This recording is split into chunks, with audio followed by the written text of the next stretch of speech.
តាមការស្រាវជ្រាវបានបង្ហាញថាមនុស្សដែលចូលចិត្តធ្វើអ្វីបែបងាយៗដូចជាស្លៀកពាក់ខោអាវថោកៗធ្វើខ្លួនបែបសាមញ្ញ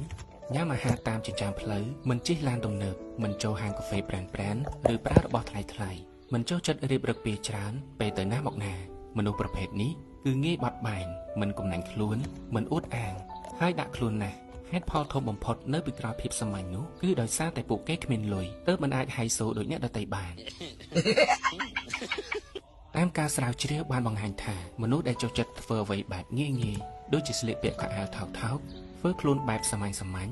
ញ៉ាំអាហារតាមចិញ្ចើមផ្លូវមិនជិះឡានទំនើបមិនចូលហាងកាហ្វេប្រែនឬប្រើរបស់ថ្លៃមិនចូលចិត្តរៀបរឹកពីច្រើនពេលទៅណាមកណាមនុស្សប្រភេទនេះគឺងាយបត់បែនមិនកំណាញ់ខ្លួនមិនអួតអាងហើយដាក់ខ្លួនណាស់ហេតុផលធំបំផុតនៅពីក្រោយភាពសាមញ្ញនោះគឺដោយសារតែពួកគេគ្មានលុយទើបមិនអាចហៃសូដូចអ្នកដទៃបាន